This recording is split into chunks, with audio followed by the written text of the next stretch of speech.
Hey everyone, welcome to another episode of Food, Wine, and Whiskey. I am Rob, joined by Carter. How you doing, buddy? I am good, man. Ready to talk a little wine. Did you notice what I did there on the intro of the podcast? No. What did you do? I left off the in your own backyard. Kind of doing a little rebranding. Oh, I see. Okay. Just going to be Food, Wine, and Whiskey. Okay, cool. Shorten it up a little bit, a little easier to remember, easier to, I don't know. Yeah, I like that. I like that. Just Food, Wine, and Whiskey. Food, wine, and whiskey. Yep. That's who we are. Simple. That's what we do. Yeah. So, didn't know if you'd catch that. I was like, I'm going to do this. Let me see if Carter catches on. You know what? I did not, but, I was too excited about the topic of the day. Which is? We're talking wine essentials, right? I mean, Yeah, just kind of, wine basics or kind of wine 101. Yeah, wine 101. Just and we're by no means experts. No. We probably know some people that we could have had on for this episode that we could have just shut up, let them talk, and it would have been way better. But hell, me and you thought we'd give it a crack. Well, I mean, do you come here for the experts or do you come here for the witty commentary? This is true. So you're saying the experts we have on are not very witty and funny, or?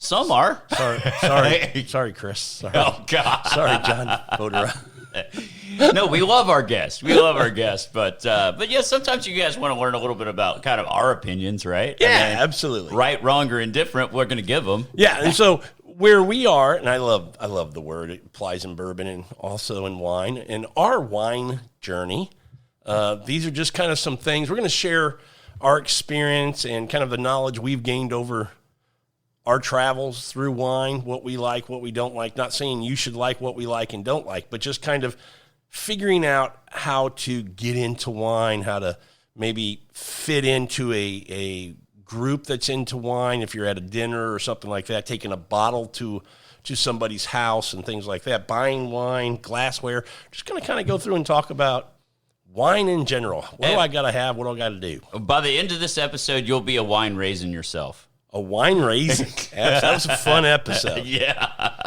I think we might describe some things that would qualify us. Yeah, as I've definitely got some. I'm leaning there. Raisins could sometimes be substituted for snob, too. True.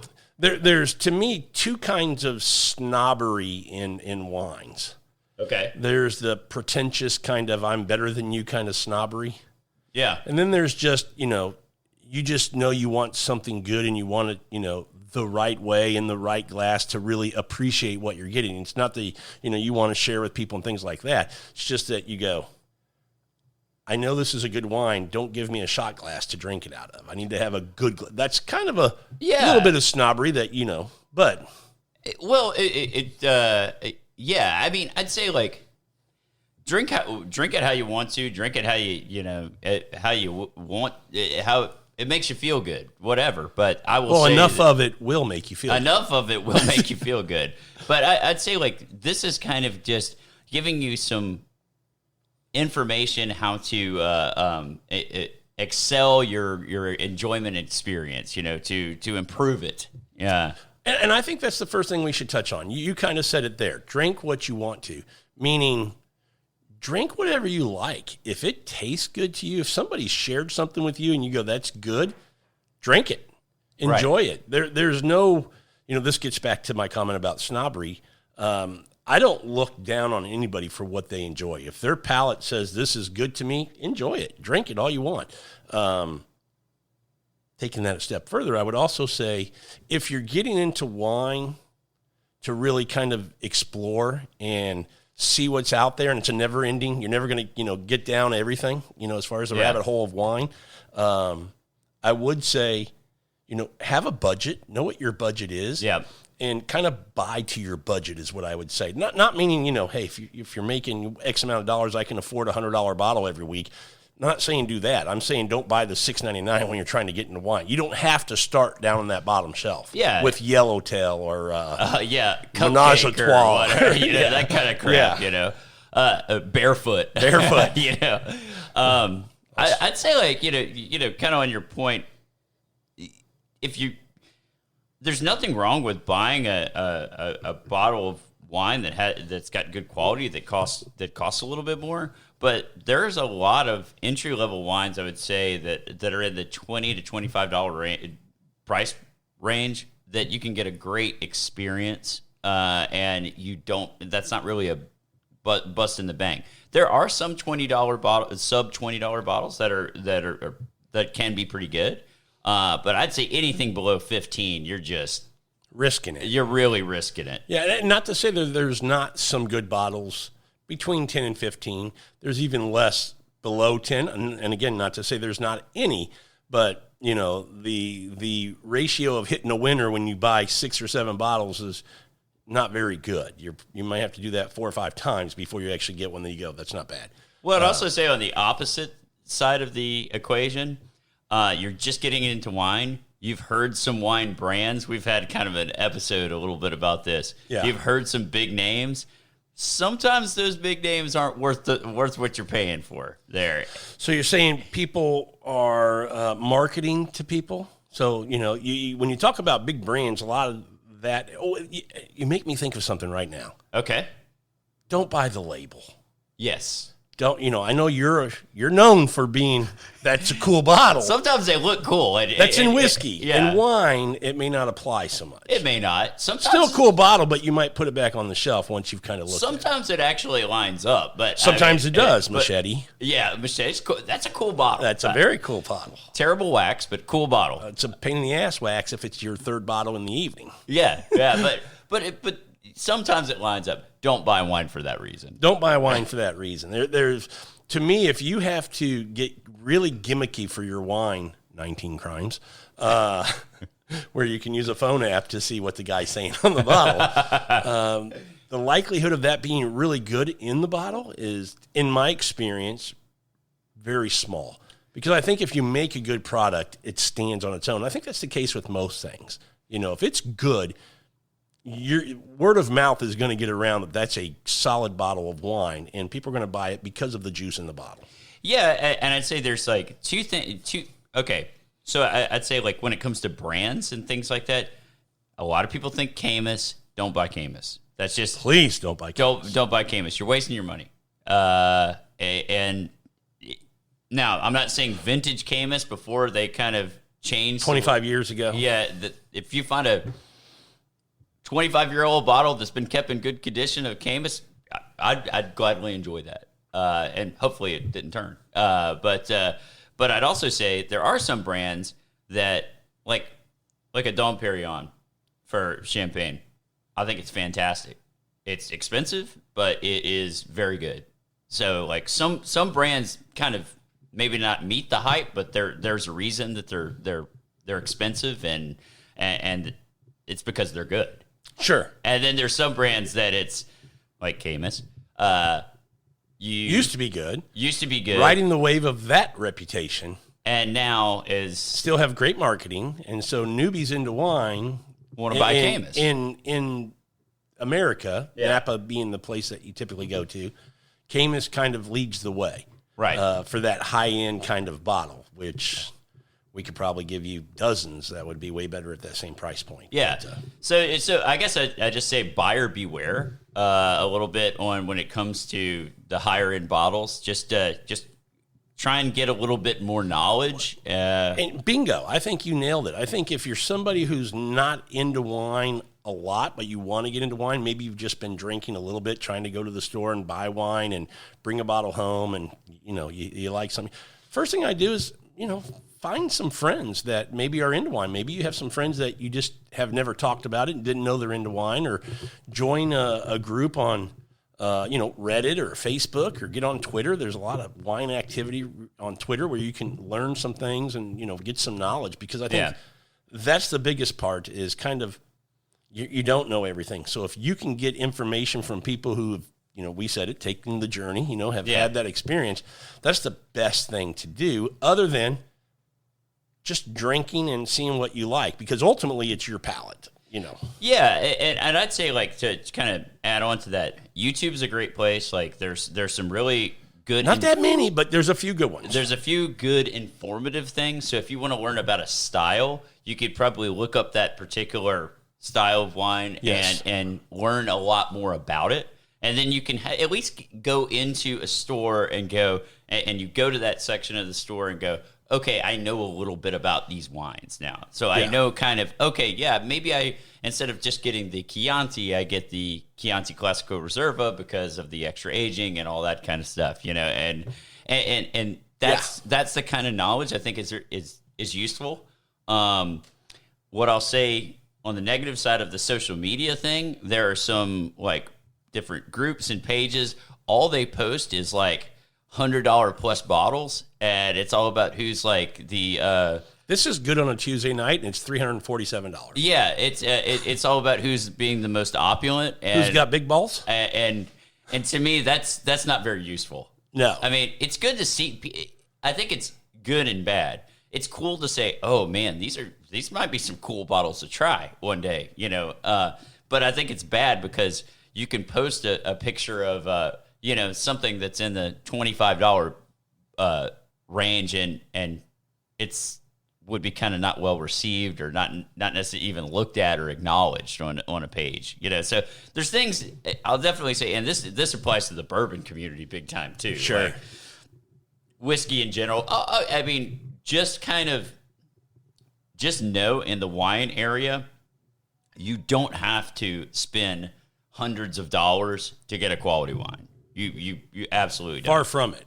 Yeah. And I think you and I agree on this. We would rather find a wine, let's just for simple math purposes, say $30 that we go, this is fantastic. I would actually pay $60 for it, but I'm glad I don't, meaning it's fun to find wines that punch up, that you go, man, this is way better than I would have expected for a $30 wine. Absolutely. And then that when you find a bottle like that, then you buy multiple bottles. Sure. Then maybe you lay some down, you want to try and see what age is going to do to it or whatever. And that's kind of cool. Another thing I'd mention, you kind of mentioned, different outlets. I would advise against going to a liquor store. And I mean, there are people out. Never go to a liquor store to buy wine. A grocery store is way better. A grocery store is way better. Wine shop is the best. I mean, I'd say Specs downtown, they have a fantastic selection, so you can. I would think Total Wine and Specs, I don't think of them as a liquor store. Yeah, they're not really. They're a big box, kind of alcohol warehouse, everything. But what I'd say is even in those big box stores or things like that, those type of stores, beware of the advice you get.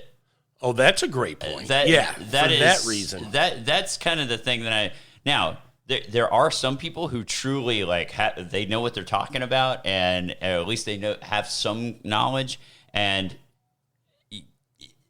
that's not generally the case, but there are sometimes that happens. Now, there is a really good wine store here where we're located in Houston, like Houston Wine Merchant. If you go in there, they're going to give you a great.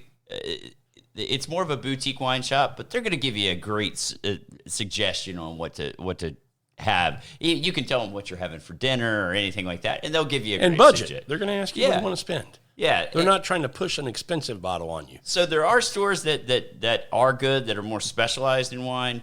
Vinology is another one I like. Yeah, again, more of a focus on the wine and everything like that. Some of the stores that you run across, just kind of be a little bit skeptical is what I'm saying. Like if somebody gives you a suggestion, research the topic before and then. Well, let's just say what it is. When you made the point on these big box stores, and here in Texas, the two big ones are Total Wine and Specs. Yeah. They buy what is kind of a direct buy that they purchase in a higher volume. So they want their reps to push that. Right. And so these guys and gals are trying to get you to buy this because they need to move that volume of what they've purchased. So to me, beware if somebody just starts, pushing a wine on you without really understanding where you are in wine, what you like to drink, what you're currently drinking, what your budget is. All those kind of things matter in what you're going to purchase. And if they're not asking you that and getting to know you, and secondly, you want to develop a relationship. Wherever you start buying wine, you want that person, you want to go back to kind of that wine shop or a store that has a good selection where you continue to buy, because hopefully the person helping you is going to give you some good ideas, some good suggestions on wine. You like them, you can go back, you can talk about some things, maybe make another suggestion. And that person should be understanding. Hopefully they have some experience in wine. Yeah. They can be understanding your palate, how you're changing what you're looking for, and kind of help you down this road of wine that you're trying to travel. There's another thing I want to kind of mention, and I think it's worth it. If you go to a high-end restaurant and they do have a sommelier on staff, do not be afraid to ask for the sommelier, even if it's not an expensive wine. Yeah. Because a lot of times those guys can give you they can give you a great suggestion. And then I will tell you another little piece of information, and I've learned this in since I've gone through my wine journey. You start saying, hey, what kind of, I don't know, I'll just throw it out, Franciacorta type wines you have. The sommeliers will kind of go, oh, you know about that. Oh, yeah.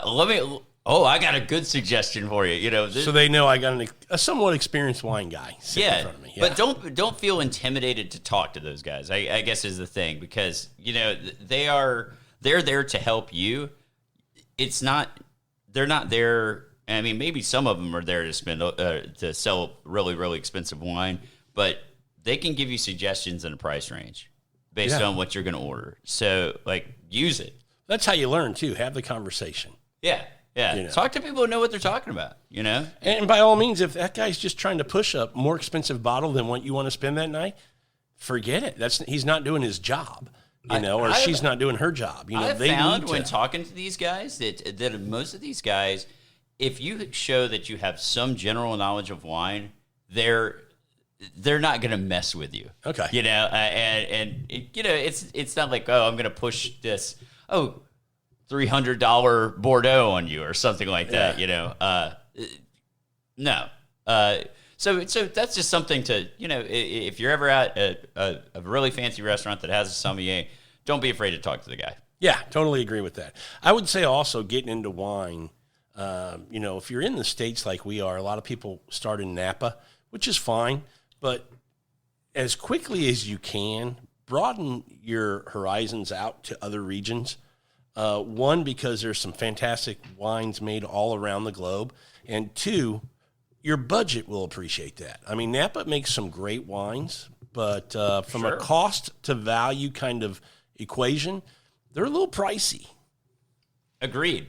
I'd say from that perspective, most people get into Napa wines because it's the biggest section of every grocery store that's in America, right? I mean, and they went there, and and a lot of people go take trips to Napa. But you did make a great point about grocery stores, because that's really, we're speaking for the Houston kind of Texas market. When you go to these bigger grocery stores that have a decent wine selection, you're right. You nailed it. Most of it's Napa wines, not so much old world stuff. Oh, they're slapping you in the face with Napa wines. Yeah. And I mean, trust me, there's some good Napa wines. Value-wise, though, man, Old World, generally speaking, is just kills it on value. Yeah. Just, even in some of the areas that you might think are really expensive wines, like a Bordeaux or a Burgundy or something like that, you can still find value in there in those areas. Absolutely. You don't have to have first growth, whatever, for it to be a good wine. Oh, absolutely not. And even in Napa, some second label stuff from some big producers over there still might be a little pricey, but a much better value than some of the higher end things. Well, I'm not a particular I've said this on the show. I'm not a huge Pinot Noir fan, but some Burgundy wines are really, really good. And you can find some Burgundy wines that are $50 or below that are pretty good. I mean, that are actually outstanding wines. Well, I think so too. But that's the point of expanding and getting out of just Napa if you're starting there. Because all over France, you can get great values, whether you're in Bordeaux or you go down to Southern Rhone or wherever you want to go, Burgundy and Beaujolais. Yeah. Same in Italy, same in, Australia, another New World, Chile, Argentina, these other New World locations. All these places are making some fantastic wines and have some really good values. And not only for your budget, but just exploring a grape that's from Napa or made in Napa, not from Napa, but made in Napa, like Cabernet. Yeah. And what they're doing with that on Left Bank in Bordeaux, what they're doing with that in Australia, what they're doing with that in Argentina. Same grape, but weather and terroir and all this different, and the wine style from the winemaker and what you get in the bottle is going to be completely different. And having an open mind and going, I want to, appreciate what's being done with this wine all around the globe. That's part of the fun, part of the journey. Instead of going, I've had this, Cabernet from Napa. I like it. Well, Bordeaux doesn't taste like that, so I don't like theirs. Yeah. And I don't know if a lot of people are like this, but this is how I am. History is really fun to me. I love history. It's one of my favorite. Great point. One of my favorite subjects. And if you start getting into, hey, what makes the Rhone Valley special? And you see, the Romans started planting grapes there, maybe even the Greeks planted grapes. The history of these wines is really cool. Yeah. And it's something you could kind of geek out on and go, man, I really want to try one of these wines. What does it taste like? It gives you some motivation to want to, dive in a little deeper. I think you bring up a great point, because when you drink wine, understanding the history of just that bottle, the history of the producer, and if it's something you like, you go, okay, I like this. Tell me more about it. That's typically where you go. And then you learn about the producer, and then you learn, when was this made? And okay, this was, I think about my daughter who turned 21 and my son buying a birth year bottle and saying, hey, when you were born, this is when they were stomping grapes and putting it in the bottle. And right. Thinking back, that kind of nostalgia with wine, I think, is really cool too, that you can kind of build memories and buy bottles for future significant moments that you can, open those bottles up and create new memories and new experiences with family or friends or whatever it might be. Makes it really cool. Yeah. And I don't know. I've just, I've always liked, I found, we've used the term extreme hobbyist before. We've, I think Chris Ruling gave us that one. But anyway, like when I find something about wine, if I like, if I want to learn about a region, I YouTube the crap out of it. I look at what happened there, and that's just fun. That's just part of the journey, right? Absolutely. I'll say another thing, kind of a different subject, but knowing this can be a good general thing. Knowing when there was a really good year in a particular region, like Italy, like France. As an example, 2016 was a great growing year in Italy, and I think even in France as well. Knowing that from an old world perspective, start targeting that. Yeah. Because you'll have less misses than hits. Yeah. Yeah, it's thought if in those years, if you can't make good wine, you really screwed something up, Yeah. So it should be, at the least, it should be good wine. With a good winemaker, it's probably great or fantastic wine. That kind of thing. So it's just something to kind of throw out there, And I think it's a great point, because the flip of that is know if it's a really bad year. Yeah. Know if you need to stay away from that, in some sense. There's still some winemakers that still may do a good job, but for the most part, you might go, in general, not a great year, in for whatever reason, too wet or whatever. But that's a great point. And I'd say there's some good publications out there that you would trust. I mean, what are some of your go-tos? Wine Enthusiast, Wine Spectator, probably the two big ones that I would go to, other than YouTube stuff. I think if you're going to get an app on your phone, Cellar Tracker is probably my favorite. Yeah. For really getting good information about specific bottles for specific vintages. Yeah. And then what I like about Cellar Tracker too is it also gives you that window of when it's prime for drinking. Yes. So because you might buy, to your point, of a great year, might be 2016, but it might say that particular bottle, the best time to drink it is 2024 through 2041. Yeah. And so you go, I need to sit on it for a couple of years to really start to get something good out of that bottle, or Right. or what it should be. It's probably still good, but to really kind of maximize. What you can get out of I that think bottle. those publications, Wine Enthusiast is one of my go-tos, the Wine Spectator, those type of things. I don't have the Cellar Tracker app, but I've looked at it. Like, I've looked at many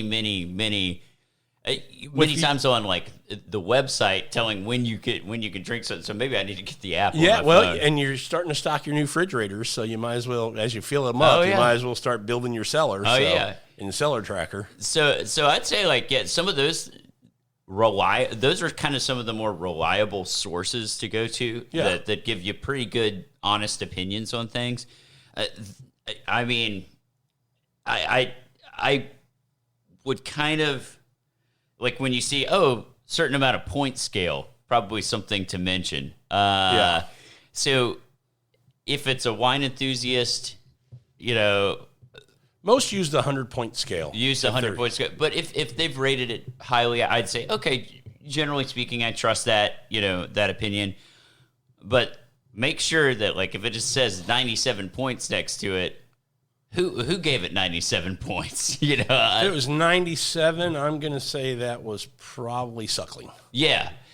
And I think that I would love to have that guy on the show sometime, and I'd love to talk to him. How do you have so many 100-point wines? But how does he have so many damn 100-point wines? I'm sure he knows what the hell he's talking about, but I'm sure he does. But the two magazines that we're talking about, I do like those because they typically have, wine people that cover specific regions, and that's what they know, and that's what they study, and they're stay informed on it. So when you get that feedback from those people, it's because that's their world, that's their lane, that's what they're reporting on and giving back to you.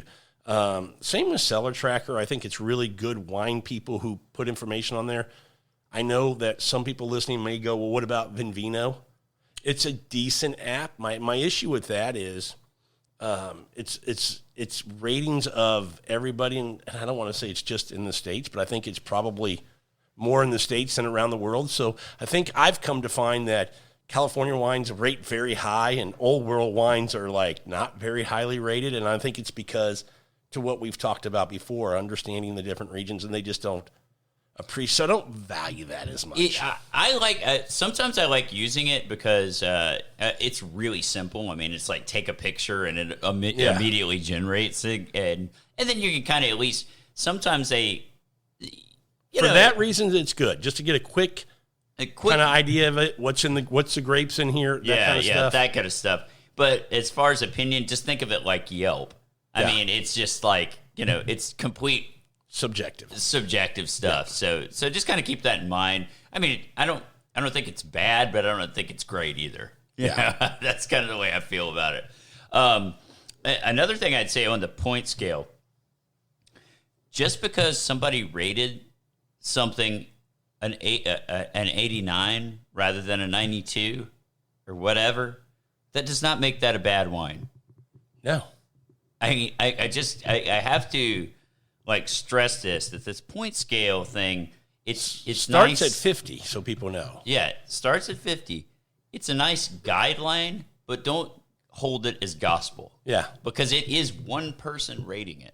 Yeah, used to be thought, 87, 88, 89, that was still a very good wine. It was a solid wine to drink. I don't know. I guess it's been the last maybe 4, 5, 6 years. It's like if it's not a 90-point wine, people are like shitting on it. And I'm like, dude, this can still be a solid wine. And I find now that I can find some wines that are rating 88, 89, and a lot of times the price will go down because – they can't move it, so they mark it down a little, and then I can snatch them up for a nice little quality drinker. Well, something to keep in mind, too, is they're rating the wine at its present state. Like, they're rating the wine. They open the bottle right now, and then they're rating the wine. That doesn't mean with 5, 6, 8 years of age that wine couldn't get better. That doesn't mean, I know that they can kind of look at the structure of the wine and say like, oh, I think this is good for aging, based on like what they're getting now. But that's very subjective, right? I mean, time is going to do a lot of things, and it's hard to predict that. There are, like anything, you start with the quality of the vines and the grapes, the fruit you get.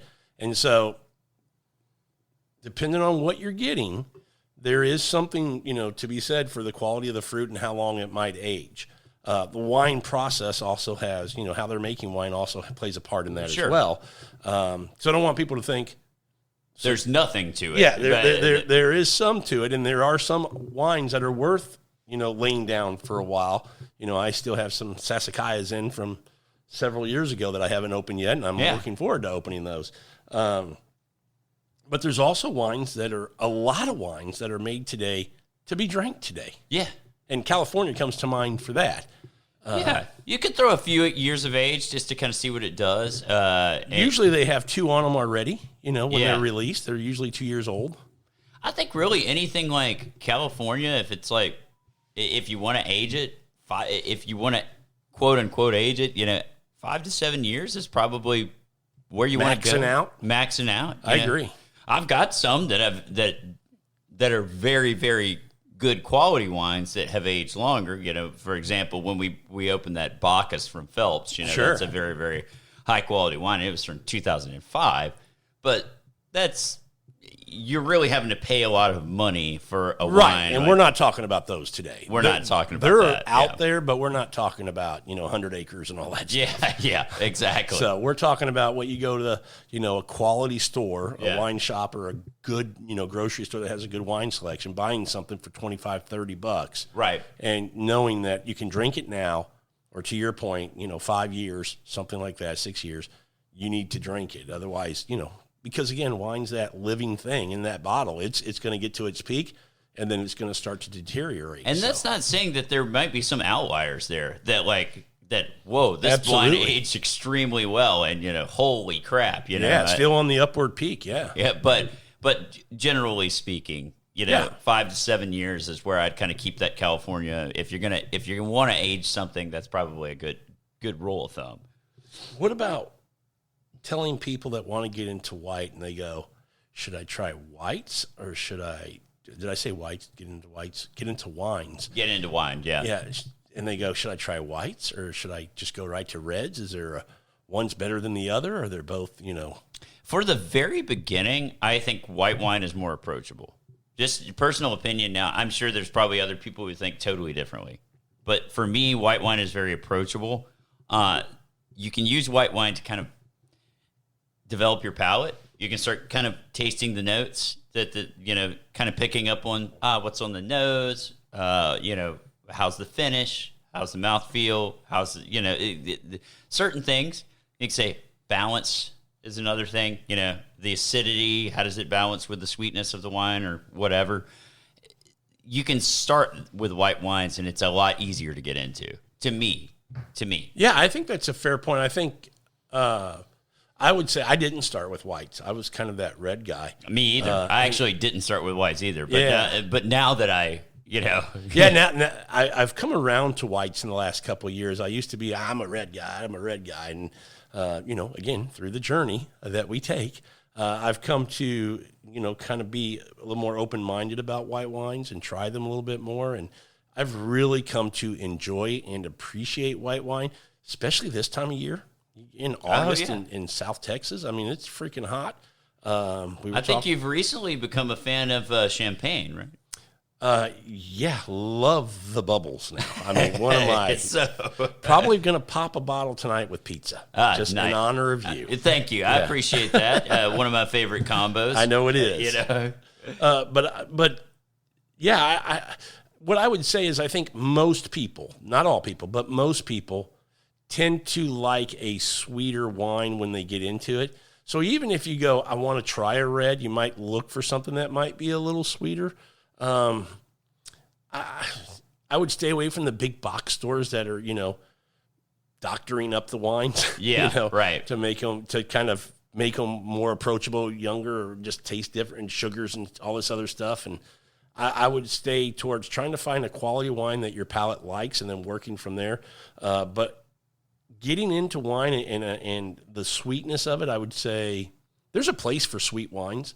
Yeah. I mean, sweet wines are great, but when you get into red wines, you don't want to stay in the sweet category forever. You want to get into the dry wines and the other things that are. So try to make that progression, work towards that. Understand that that's what I'm trying to get to. Yeah. And I think think you'll enjoy wines and the world of wines a lot more, a lot quicker if you can kind of know that that's what I'm trying to work towards. Yeah, yeah, I agree with you there. I've like you said, I started out red, and man, I've found that I'm drinking more white wine these days than a lot of red wine. It is summer.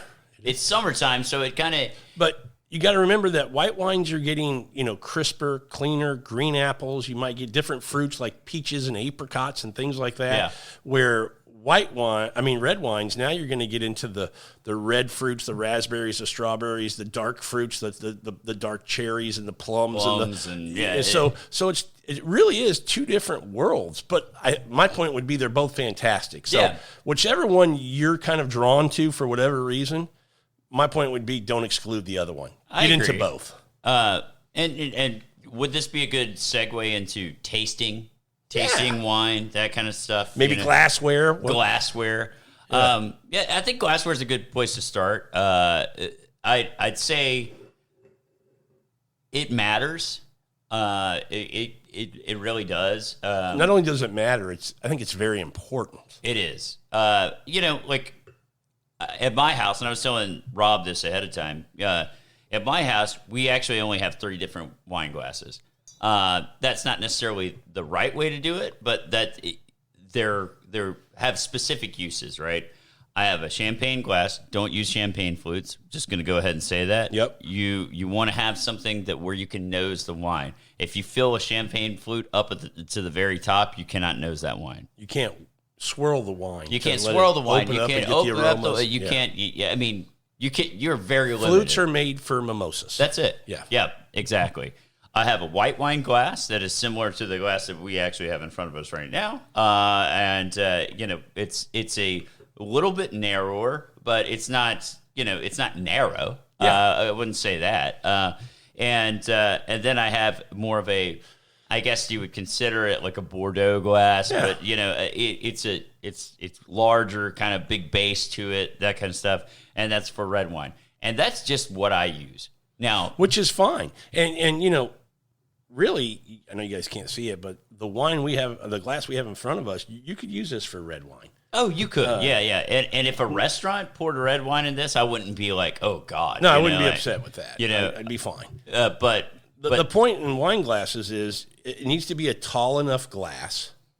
It needs to have a wider base that kind of narrows to the top so that it funnels those aromas and flavors of the wine out through the top. Absolutely. And you want it deep enough so that you can pour a decent amount in the glass with room to, swirling the wine, working the wine, opening up the wine, letting those, Yeah, I mean, as you open a wine, or as, you open a wine, it's, as oxygen gets to it, it changes the wine. I mean, if you think about wine, it's in an anaerobic situation. Like, if there is no oxygen, well, supposed to not be any oxygen. Very little coming through. It's a porous cork, so yeah, there are going to be some, but in theory, you're supposed to not have any oxygen in there, right? Once you introduce oxygen, it starts having its effect on the wine. It starts oxidizing the wine, and as over time, the flavor, the aroma, everything can change, and wine is part of that experience. Being able to enjoy it, the first glass you pour and you swirl it, you kind of go through it. Maybe you spend 20, 30 minutes on that. The next glass you pour might be totally different because there's more oxygen's been introduced. So anyway, I say that to go back to the wine glasses thing. It matters from that perspective. You want to be able to have the oxygen introduced into the glass. You want to be able to pick up the nose of the wine. You want to.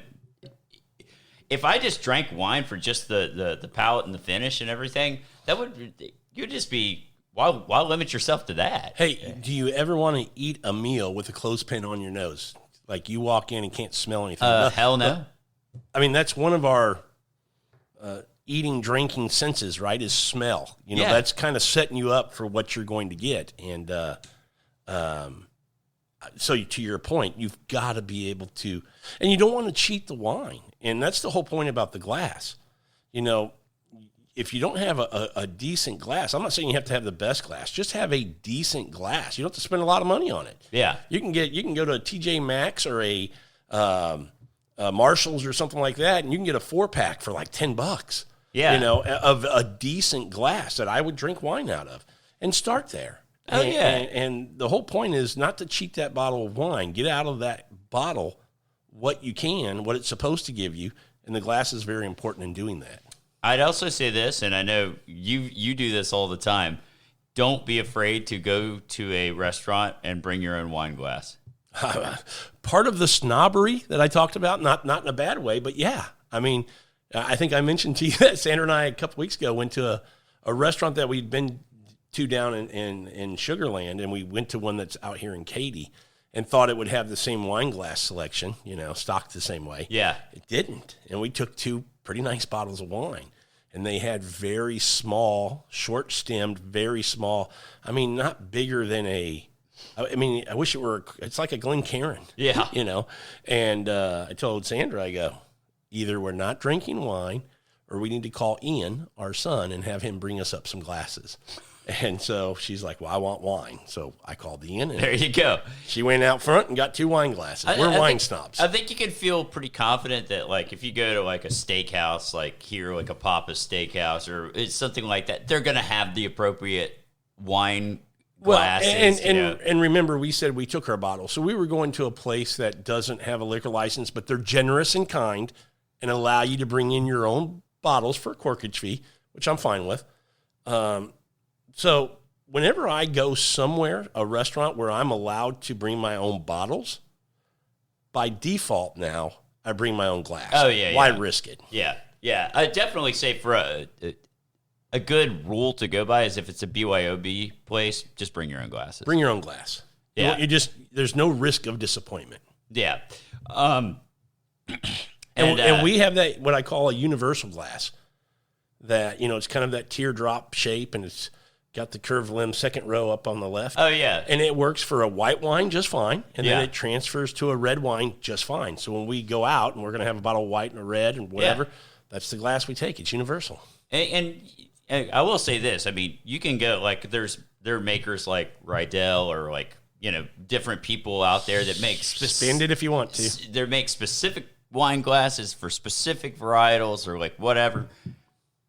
Fine. If you want to do that, great. But I'd say you do need to have kind of at least what I have, which is good champagne glasses, good wine glasses, or good white wine glasses, good red wine glasses. Yep. I think that if you have those 3, you're fine. Even if you just had a champagne glass, if you're going to get into champagne. If you're not going to get into champagne, shame on you. Yeah, that's a shame. But I will say this: if they do not at a restaurant have champagne glasses, good champagne glasses, meaning not flutes, White wine glass. tell them to pour it in a white wine glass. Yep. I think that's just a good rule of thumb. Yep. Um, Totally agree. Another thing is that I'd like to kind of mention that, I don't know, kind of goes off of this is decanting wine. And once you kind of get to that level where you want to decant a wine, there are differing thoughts. But my general rule of thumb on decanting wine is that the younger the wine, it needs to be decanted longer, and the older the wine, it needs to be decanted less. I totally agree with you. So I think most people think it's the reverse. yeah, most people think it's the reverse. Somebody opens up a 1970 Left Bank Bordeaux. I wouldn't decant that for more than 30 minutes. I'd say get after it, because there's really, there's no tannins in that wine anymore, right? Yeah, or very little. Yeah. Hopefully there's some, but There's yeah, some, very little. hopefully some, Yeah. but they're very little. That's going to come out of the bottle like brick red. But you bring up a good point that getting into wine, there's certain bottles when you're with a group of people, maybe you're just drinking and you're not thinking about the wine. But there's some bottles when you're having a dinner and you're really trying to enjoy the wine that you want to think about it. To your point about tying the glass and kind of pouring it and things, pour it, drink it right after you open it, a sip, just a little bit. Yeah. And then wait 20 minutes, pour a little bit more, let it open up. And then whenever you're ready, pour it in the glass, drink it. Take 20, 30 minutes to drink that glass.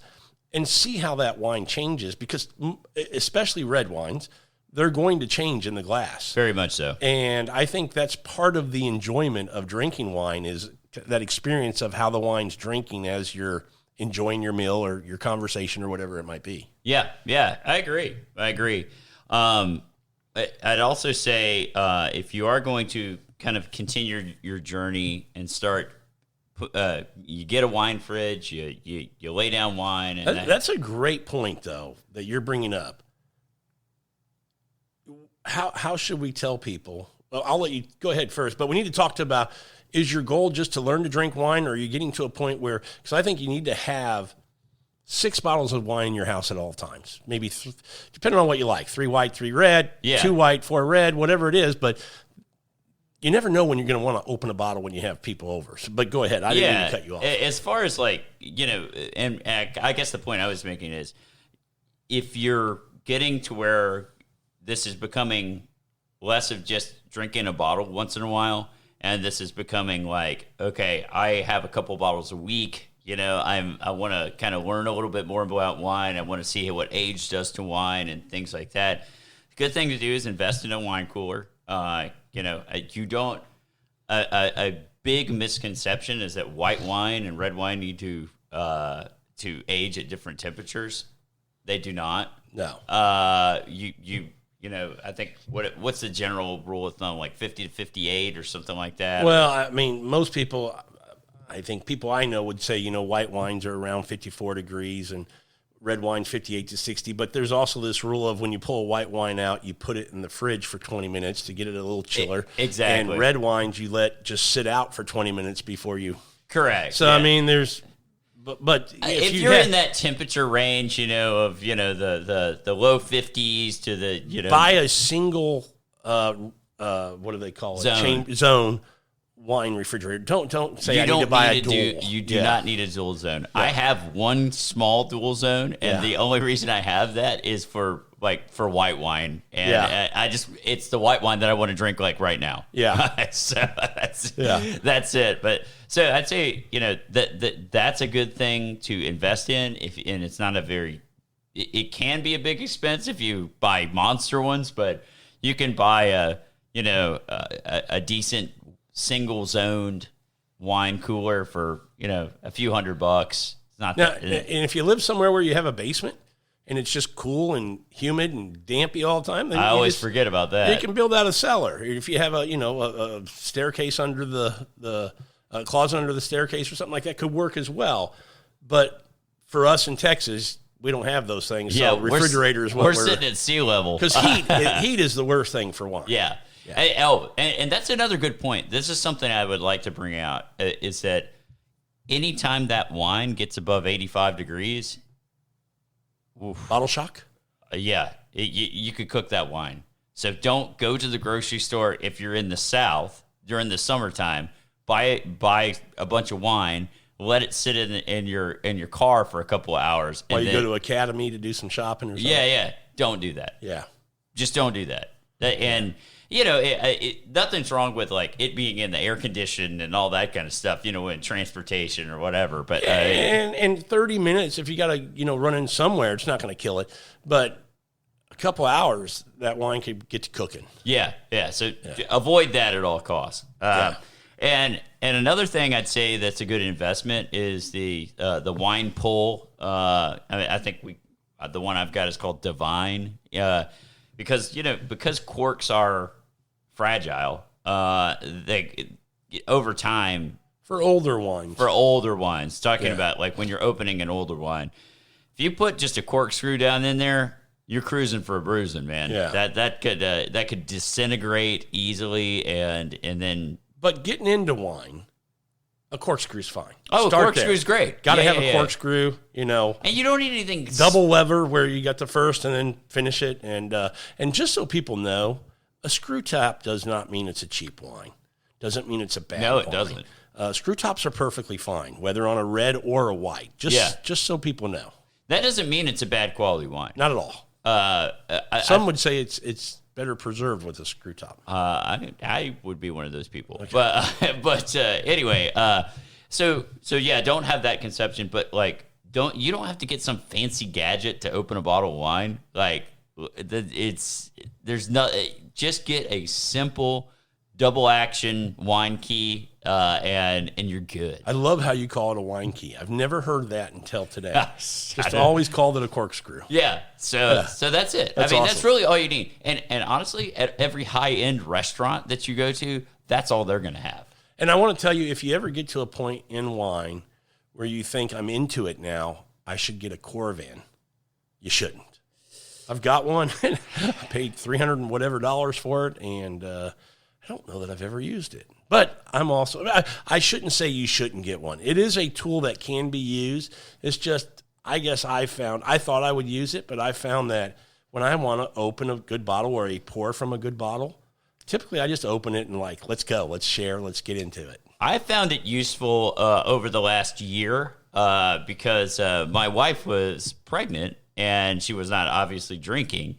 And when I would like to have a night where I would drink wine, I would on a Wednesday night maybe not want to open an entire bottle of wine. And the Coravin was good for that. It helped me get through pregnancy. That's a very fair point, but for those of us who are not quitters, we open the bottle and finish the whole damn thing. Okay. But for guys like you, I totally get that. You know, a sippy here and there. Well, what if you look? Well, in this case, what if you wanted to start out with a white wine and finish with a red wine? It makes it a good night. That's a great night right there. Yeah, that's a bad morning. And then if you open a Sauternes after that, it's a fantastic night. Oh, God. So, and think about how easy pregnancy would have been if you were 3 bottles in every night. I mean, you wouldn't even remember it. I wouldn't even remember it. It would have been like, what? Oh, yeah, that's how that happened. But, yeah, I think they have their place, but, like, they're... You make a valid point. For me, I haven't been able to use it, but for those who think it's a tool that they want to use or need to use, you give a great example. It's a good way to try. It's just expensive. It is expensive. So, that cost to how much am I going to use it? Yeah. It's an expensive tool. Maybe they'll come down. Maybe something else will be introduced into the market that's a better value for those kind of things. But right now, that's my issue with it. I think they're very specific, right? So, like, if you're, like, let's say you wanted to explore a bunch of wines from a particular region during a particular year, and it was just me and you, and we had a dozen bottles sitting out here or something like that. It's gonna be a good night. It's gonna be a good night. Yeah, real good night. we would probably want to pour small amounts and do some comparing and contrasting and things like that. I think there's a place for it. In that scenario, yes, but you know what we're going to do. Well, yeah. We're going to invite people over, cook food, and have a party. I guess I'm not completely shitting on it. And I'm not either. I'm not either. I'm just giving you a hard time. Yeah. There is definitely a place for it in the right. It just hasn't. I bought it, and I have buyer's remorse because I don't use it. I wouldn't buy one right off the bat. Yeah. This is way down the line when you're doing some, like I said, you're going through a bunch of wines. You want to do like a tasting or something like that, With just a couple of people. With just a couple people, yeah. But talking about wines and being open, this is a good kind of transition into how long can a bottle of wine stay open and you can still drink it? White wine is different than red wine. I'd say white wine, 3 to 5 days, you could theoretically. I mean, you're pushing it at 5 days, but like you could 2 to 3 days, no problem. Yeah, 2 to 3 days for sure. As long as it's in the refrigerator and corked and everything. I actually get those the corks that like pull all the oxygen out. So I've never used those. Those work pretty well. Cheaper than a Coravin too. Very yeah. They're not as good as a Coravin either, but yeah, not bad. A red wine, you got to go sub 48 hours. Yeah. I mean, maybe even less than that. There are some exceptions to every rule. Yeah. That's kind of a pretty safe rule, 48 hours. Yeah. Do you refrigerate it or you don't refrigerate it? I would refrigerate it. Yeah, I think that slows it down. It slows down that whole process. So yeah, that's what I do. Don't let anybody pour you a bottle of red wine that's been open a week of something that's not something special and taken care of in the right way. Yeah. That's what I'll say. Won't hurt you physically, but not going to be pleasant to the palate. No. And for those that don't know wine that well, they might not know, is that a good wine or a bad wine? And they might see that bottle and go, well, I don't want to buy that. It's not good. When really the wine's just past its prime, and it's really would have been good if it was drinking when it should have been. Oh yeah. I'd definitely say that's something to keep in mind. The new wine drinkers, just know you gotta on a red wine there's a clock. Yeah, absolutely. So that's why I said don't be a quitter. You open it up, finish that bad boy. And I'd say, like, just a general rule of thumb: if the wine starts tasting a little bit like vinegar, you're done. Yeah, that's it. I mean, well, you can still use it, just cook with it. Cook with it, yeah. but that's kind of a thing. Like, you'll pick it up as you start kind of going along. Yeah. But as you'll notice that vinegar taste. Oh, absolutely. And that's how you know the wine is turned. And very similar to a wine that hasn't been stored properly, that's been aged, or that has had a cork that wasn't really all that great, or whatever the case may be. You'll get that vinegar taste like right off the bat. A couple more things I want to talk to you as we close out this episode.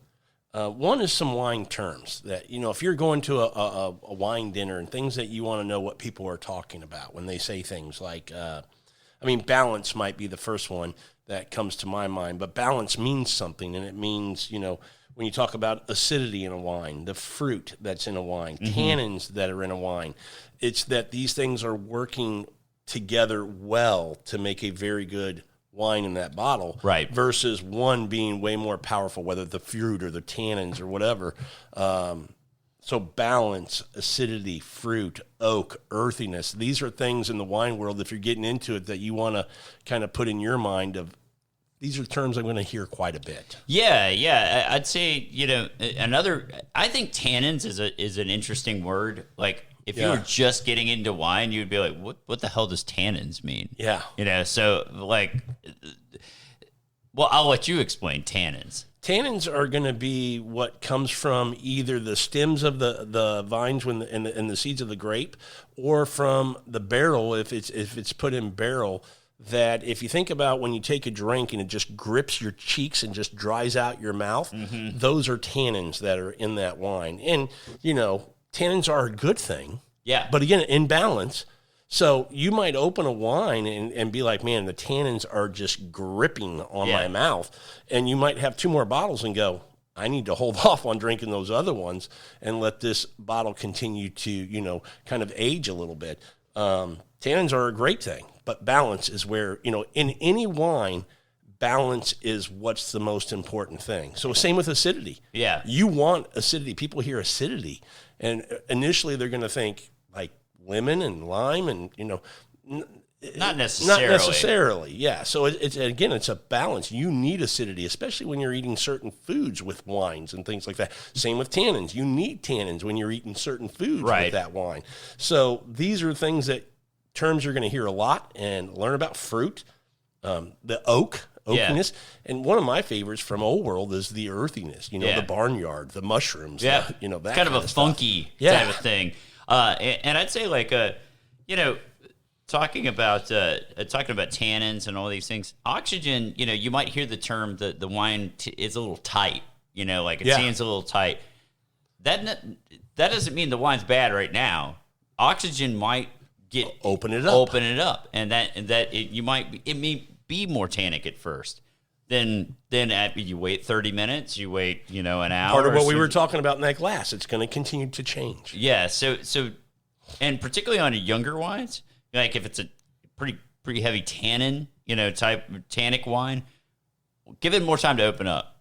That would be my suggestion. The oxygen can be your friend with younger wines. Absolutely agree. But, learning those terms and kind of the biggest ones being acidity, fruit, tannins, things like that. And then understanding balance, that they're all working together, that one's not overwhelming the wine. Because, you can hear a lot of Napa wines be described as very fruit forward. That's a fruit bomb. That's a fruit bomb. Yeah. So, and sometimes those are fun to drink. I mean, that's a porch pounder out back. I love that. I when you love finish those dinner. sometimes, but if you want something more complex, you absolutely. That's okay too. But another thing, I'm going to mention one more thing. This is me off my soapbox. I hate it when people crap on people who open a wine and they said you opened it too early. Didn't know you paid for it. Did you buy this bottle? Yeah. Had that happen to me recently. Yeah. And to me, please don't lock yourself into this.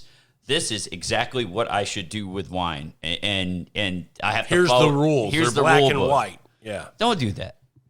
If you buy, we've talked about this before. Say you buy, a couple bottles of something. Hey, it's fun to see what it tastes like now, and then it's fun to see what it tastes like 5-10 years from now. And I think you should do that. When you have a window in drinking wine, you bring up a great point. You should do that. And the particular bottle that I opened the other night, I have like 4 of them in the fridge. It's at the beginning of its drink window between 2022 and 2029. So I wanted to see how one is thinking, and I got a comment. Oh, that's way too new to be drinking. And I'm like, whatever, dude. I like them young. So yeah, I mean, anyway, just don't let. There are a lot of helpful people who are into wine, and then there's a lot of people that are just like everybody on the a good portion of what's on the internet. They're WAs. Yeah, they just want to troll, and they just want to be. I know more than you. Yeah, I drink old stuff. Well, you know what? It's hard to get old stuff. Yeah, why don't you just just take everybody's opinion with a grain of salt, is what I say. Yeah. So younger wines, I think, again, most wine. There's some wines you really want to sit on, maybe. Yeah. But most wines, if you drink them young, are you getting what's going to be the best expression from that wine? Probably not. But if you still enjoy it, and you probably will, fine.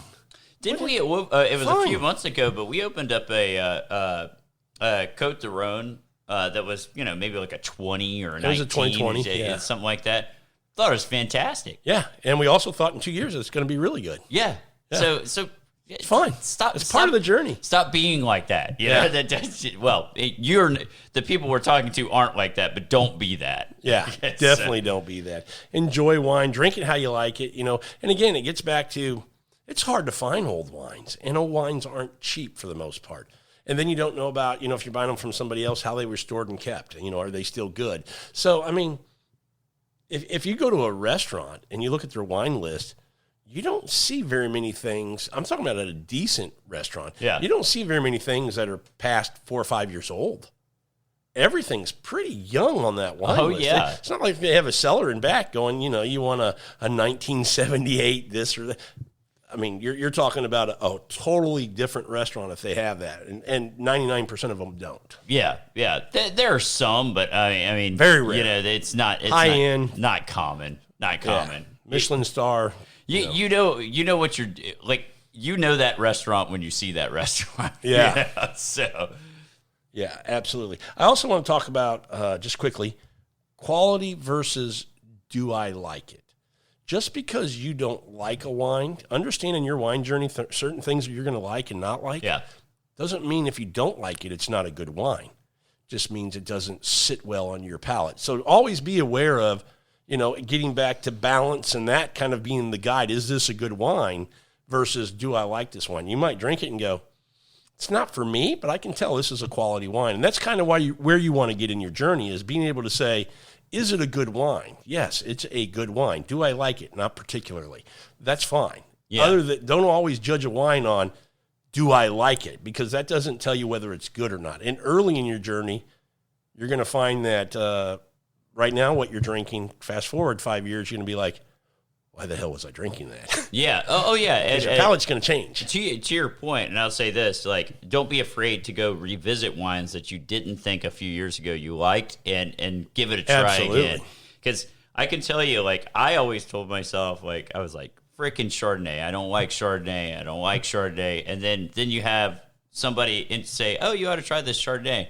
And I give it a go and go, wow. that's actually a really good wine. Yeah. What am I doing? You know, I've had this conception that I hated this particular wine, and now I can see that there are some good ones. You know, Yep. I just got exposed to the super oaky California, you know, Buttery, quote unquote wines, and I didn't particularly like that. Yep. Then you get some that, oh, yeah, this is good, you know? Absolutely. And when you hear Chardonnay and somebody says, you know, white Burgundy, that's Chardonnay. Yes. When you hear somebody say Burgundy and they say Pinot Noir from California, Burgundy is Pinot Noir. That's one of the things you're going to learn in wine once you get into this is Old World talks about the region, and based on the region tells you what grapes are allowed to be in the wine, where in America and most New World places, you can pretty much do whatever you want, and the bottle will tell you Exactly. kind of what's in the bottle. Well, generally speaking. Generally speaking, Yeah. And Blanc de Blanc is all Chardonnay. Blanc de Blanc, yeah. So Let's finish up on your favorite topic, okay. champagne. Tell people, should they drink it? Should they get into it? Should they like it? You should absolutely drink champagne. I mean, I'm Good with telling food? great with food. I mean, we're having a little cheese here as we're talking, and some champagne would be great with that. People hear champagne, it's a little intimidating. Yeah. They think expensive. And by the way, we did an episode with Chris Rulin, who wrote the book Press for Champagne. Great episode, great book for getting into champagne. Listen to the episode, go buy the book. I'm telling you, it's not, when you understand it, like most things, it's not as scary and intimidating as you might think. And really, it's not much, it's a little more expensive. It's a different process. It costs more to make champagne, but definitely worth a few extra dollars for what you're going to get. I agree. And not all bubbles, sparkling, are created equal. Now, when you get Great point. When you get champagne, you know what it is. Like it has to go through the bottle aging process. It has to, meet all of the standards. It has to be made in a particular region. So Champagne. Champagne. So you have to follow these rules. Prosecco, for example, very different. Prosecco has its place, mostly in orange juice, but very, very different. Yeah. Now we're talking about a sparkling. In a lot of regions, Cava from Spain. Yeah. The English make Ridgeview is a solid sparkling wine that's very, very good. But Italians, as you mentioned it earlier, one of your favorites, if not champagne, you like a Franciacorta, which is very, very good. That's a traditional style. Bubbles, and we're not saying you have to live in champagne, but get into the sparklings. There's some quality regions for making sparkling wine. It doesn't have to be champagne, but the champagne is definitely where I think it should be in one of the regions that you go to explore. You can get, to your point, champagne, $35, I think Chris Rulin told us, is kind of the floor for getting what's going to be a good product. So it's not super expensive to get into champagne. You don't have to spend like a Dom Perignon, $200 for a bottle. Yeah. You can get really good things between, I would say, $35 to $60. You can get really good champagne from Champagne. Yeah. And you would give people some information on the cruise in Champagne. They don't really matter, but I We mean, learned that too. Grand Cru and First Cru don't worry about that so much. One thing to note, if you can find the disgorgement date on that champagne, Very important. The rule of thumb is you want to drink it 2 years after disgorgement. And Yep. not saying it would be bad earlier, but it's that's generally what is thought. Yeah. I would give a shout out to one American producer of sparkling that's pretty good, that does it in the traditional method, which is Schramsberg. And a lot of people might be able to find that in a grocery store or whatever. Schramsberg actually ages in caves. They do the traditional method. So, if you want an American producer that does do Same style. same style, kind of like the Franciacorta in Italy, that kind of thing. Same style. That would be my shout out there. If you're just looking for an American sparkling producer. Absolutely. Well, fun conversation, man. Yeah. Always fun to talk about wine. Yeah. a little bit. Love wine, man. And if you don't, you should. You should. Yeah. Yeah. I mean, it's the greatest. One of my favorites. I mean, I'll take it over bourbon, and I love bourbon. Yeah. I don't know if I'm there yet, but it's damn good. You're getting closer? Getting closer. We're okay. I like that we're closing the gap. I didn't think we ever would. Now time for a bourbon and a Reese's. So good. So good. Thanks, everybody, for listening to this episode of Food, Wine, and Whiskey. And until our next episode, enjoy your next pour Of wine. Cheers, everybody.